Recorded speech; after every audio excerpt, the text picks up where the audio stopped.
প্রিয় দর্শক, আজকে আপনাদেরকে দেখাবো এই মেশিনে কিভাবে রিসেট দিবেন, খুব সহজ নিয়মে কিভাবে রিসেট দিবেন সেটা আজকে দেখাবো। মেশিনের মডেলটা দেখেন জুকি DDL900AS। এই মেশিনে রিসেট দেওয়ার জন্য সর্বপ্রথম যেটা করতে হবে, আপনাকে আই বাটন চাপতে হবে। তাই কিভাবে বুঝবো মেশিনে রিসেট হয়েছে কি হয় নাই? তো দেখুন, আমাদের মেশিনের উইপারটা বন্ধ আছে এবং কি আমাদের মেশিনের স্পিডটা আছে, মেশিনের স্পিডটা আমরা কমিয়ে নিব একবারে, যাতে আমরা বুঝতে পারি যে মেশিনে রিসেট হয়েছে। 4000 আছে, তারপরে স্পিডটা 1000 করে দিলাম, ঠিক আছে। তারপরে আমাদের মেশিনে দেখেন উইপার কিন্তু বন্ধ আছে, উইপারটা বন্ধ এবং মেশিনের স্পিডটা 1000 আছে। এখন মেশিনটা রিসেট দিব। রিসেট দেওয়ার জন্য আই বাটন চাপতে হবে। আই বাটন চাপার পরে 96 প্রোগ্রাম আসবে, আমি 95-তে যাবো। যাওয়ার পর মেশিনে কোড আছে, এখানে মেশিনের বিভিন্ন কোড আছে বিভিন্ন মডেলের। তা আমাদের মডেলের মেশিন যত DDL900AS, তা এটা খুঁজে বের করতে হবে।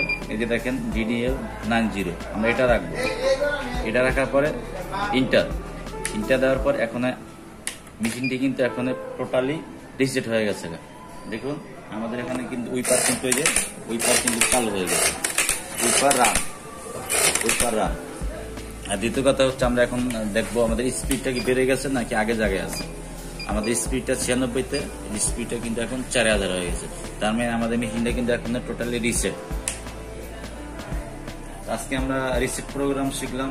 এরকম নিত্য নতুন ভিডিও পাওয়ার জন্য আমাদের চ্যানেলে সাবস্ক্রাইব করে রাখতে পারেন। আবার দেখা হবে অন্য কোনো ভিডিও নিয়ে। সে কোনো ভালো থাকেন, আল্লাহ হাফেজ।